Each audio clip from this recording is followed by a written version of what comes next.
और भाई लोग, क्या हालचाल है। आज तेरा भाई लेके आया है एक ऐसी सस्पेंस और सर्वाइवल की स्टोरी जिसका सीन देखकर सच में मजा आ जाएगा। हम बात कर रहे हैं 2003 की cult classic wrong turn movie की।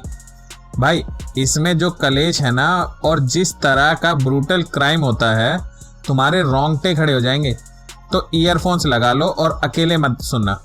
स्टोरी शुरू होती है वेस्ट वर्जीनिया के एकदम सुनसान जंगल में, जहां दो कॉलेज के बच्चे रिच और हैली रॉक क्लाइंब कर रहे होते हैं। पूरा एडवेंचर वाला सीन चल रहा था, पर अचानक से कलेश हो जाता है। रिच जैसे ही क्लिफ के टॉप पर पहुंचता है और हैली को ऊपर खींचने वाला होता है, कोई उस पर अटैक करता है और उसे बुरी तरीके से मार डालता है। सोचो, तुम्हारा पार्टनर ऊपर गया और सीधा डेड। हैली की तो हवा टाइट हो जाती है। कोई अचानक से उसे भी ऊपर क्लिफ की तरफ खींचने लगता है, जिसकी वजह से बचने के लिए उसे मजबूरन अपनी ही रस्सी काटनी पड़ती है और वो जमीन पर आकर गिरती है।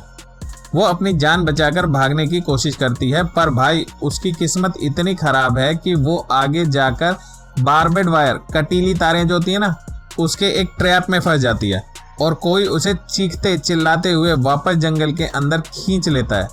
पूरा ब्रूटल इंट्रो है ब्रो। अब सीन शिफ्ट होता है हमारे हीरो पे। एक मेडिकल स्टूडेंट है क्रिस, जो इन्हीं पहाड़ी रास्तों से अपनी एक इम्पोर्टेंट बिजनेस मीटिंग के लिए गाड़ी से निकल रहा है। भाई साहब रास्ता भटक जाते हैं और एक गैस स्टेशन पर रुककर डायरेक्शन पूछते हैं, पर वहां का ओनर एक बुढ़ा आदमी है जिसका नाम मायनार्ड है। वो एक नंबर का खड़ूस निकला जो उनकी कोई हेल्प नहीं करता। तभी क्रिस को एक मैप मिलता है। वो अपना ज़्यादा दिमाग लगाते हुए लंबा रास्ता छोड़कर बियर माउंटेन रोड लेने का डिसाइड करता है। बस यही था वो सबसे बड़ा रॉन्ग टर्न। आगे जाकर बूम, उसका कॉलिजन हो जाता है एक ऐसी कार के साथ जो रास्ते में पहले से खड़ी थी और जिसके टायर्स पंचर थे। पता चलता है कि ये कार 5 कॉलेज स्टूडेंट्स की है जो कैंपिंग पे आए हुए थे।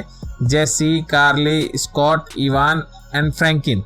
और भाई उनका कटने वाला है। ये उन्हें तब रियलाइज होता है जब पता चलता है कि उनका टायर एक्चुअली में कटीली तार, बेरेड वायर पर चलने से पंचर हुआ है, जो वहाँ किसी ने जानबूझकर बिछा रखी थी। मतलब शिकार पकड़ने का पूरा ट्रैप सेट किया था। अब फंस गए हैं तो क्या करें। इवान और फ्रैंकिन को गाड़ियों के पास छोड़ते हैं और बाकी लोग हेल्प ढूंढने जंगल की तरफ निकल जाते हैं। यहाँ होता है सबसे बड़ा कलेश। जंगल में से अजीब सी आवाजें आती हैं और इवान चेक करने जाता है, पर गायब हो जाता है। जब फ्रैंकिन उसे ढूंढती है तो उसे जमीन पर उसकी इवान का कटा हुआ कान, ईयर मिलता है। फट के हाथ में आ जाती है उनकी। तभी पीछे से एक मिस्टीरियस और डरावना फिगर आता है और फ्रैंकिन के गले में बेरेड वायर डालकर उसको फांसी लगा देता है। पूरा खून खराबा और एकदम ब्रूटल स्ट्रैंगुलेशन था। उधर बाकी ग्रुप चलते चलते एक सुनसान आइसोलेटेड कैबिन में घुसते हैं और वहां जो देखते हैं उनके तो होश ही उड़ जाते हैं। उस घर के अंदर ह्यूमन बॉडी पार्ट्स, इंसानों के कटे हुए हिस्से रखे हुए थे। तभी कैबिन का असली मालिक वापस आता है और इन लोगों को मजबूरन छुपना पड़ता है। ये पता चलता है कि ये 3 कैनिबलिस्टिक इनब्रिड माउंटेन मैन हैं, इंसानों का गोश्त खाने वाले पहाड़ी लोग। 3 फिंगर्स, 100 टूथ और 1 आई, जो अपने साथ उसी फ्रैंकिन की लाश लेकर वहां आए हैं। और सबसे टेरिफाइंग गोर सीन तब होता है जब ये छुपा हुआ ग्रुप अपने आंखों के सामने इन दरिंदों को फ्रैंकिन की लाश के टुकड़े डिसमेंबर करते हुए और उसे भी बेरहमी से खाते हुए दिखाया जाता है। भाई देखने वालों का तो दिल बाहर आ गया होगा। मेरा तो आ गया था भाई। रात को जब ये आदमखोर सो जाते हैं तो ग्रुप दबे पांव वहां से भागने की कोशिश करता है, पर उन कैप्टर्स की आंखें खुल जाती हैं और वो उनका जंगल में पीछा करना शुरू कर देते हैं। ग्रुप भागते हुए अपने से पहले वहां मारे गए विक्टिम्स की गाड़ियों का एक ढेर देखते हैं और जल्दी से वहां एक एस्केप प्लान बनाने की कोशिश करते हैं। इसी चीज में क्रिस इन दरिंदों का ध्यान भटकाने का ट्राई करता है और उसकी टांग में गोली लग जाती है। लड़कियां किसी तरह उसे एक ट्रक तक ले जाती हैं, जहां उन्हें छुपने पे एक्चुअली में इवान की लाश भी मिल जाती है। पूरा होपलेस सीन है। स्कॉट थोड़ी देर बाद एक और डाइवर्जन बनाता है ताकि बाकी 3 भी भाग सकें, पर उसे बेदर्दी से तीर मतलब एरोज मार कर वहीं ढेर कर दिया जाता है। स्कॉट भाई निकल लिए। अब बचे सिर्फ जेसी, कार्ली और क्रिस। ये तीनों भागते हुए एक पुराने वॉच टावर तक पहुंचते हैं और अंदर रखे एक पुराने रेडियो सिस्टम से हेल्प के लिए कॉल करते हैं। पर किस्मत देखो, उन आदमखोरों को पता चल जाता है जब उस रेडियो से लाउड आवाज आती है और वो लोग ग्रुप की कॉल का रिस्पॉन्स देते हैं।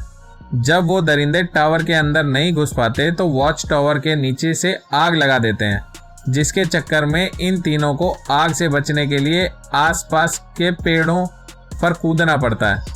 पेड़ों पर से भागते वक्त थ्री फिंगर एकदम से सामने आता है और कर्ली को पकड़ लेता है और अपनी कुल्हाड़ी से उसका आधा सर काट देता है। उसके इस साइको अटैक के बाद क्रिस फुल गुस्से में थ्री फिंगर को पेड़ों के ऊपर से जमीन पर फेंक देता है। Full on action.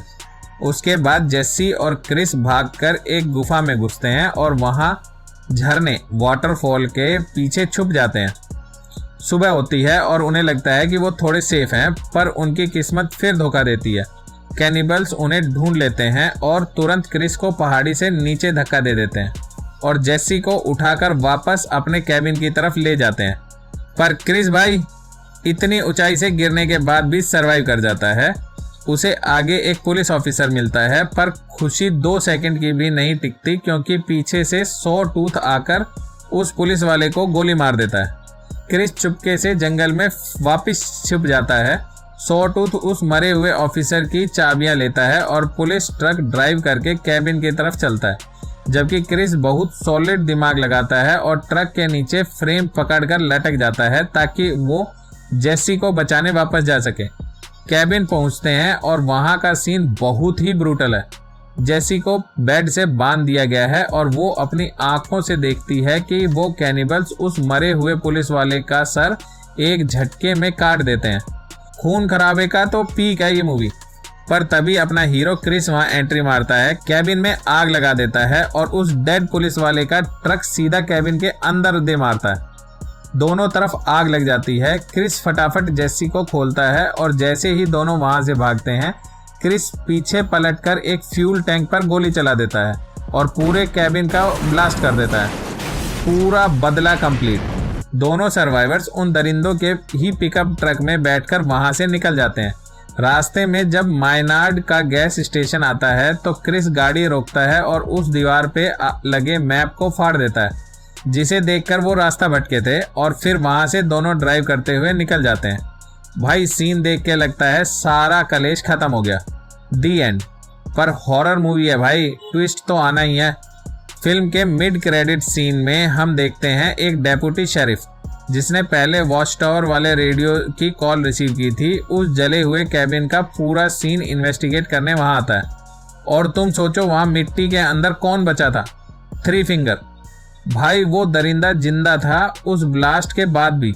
वो वहां से उठता है और पागलों की तरह हंसते हुए उस अकेले डेप्यूटी पर जंप करता है और उसे मार डालता है। तो भाई लोग, ये थी स्टोरी अपनी भयंकर survival thriller movie the wrong turn की। अगर तुम्हारे पैरों तले जमीन खिसक गई हो इस खून खराबे से तो लाइक और सब्सक्राइब बटन को कूट दो। मिलते हैं ऐसी ही एक और सस्पेंस और क्राइम से भरी वीडियो में। तब तक सेफ रहना, और पहाड़ों में जीपीएस काम ना करे तो किसी अनजान रास्ते पर मत निकल जाना। मेरा ये चैनल सब्सक्राइब करें और मेरे हर अपडेट आपको मिले, इसके लिए बेल आइकन जरूर दबाइएगा। आप सभी को मेरी ढेर सारी शुभकामनाएं।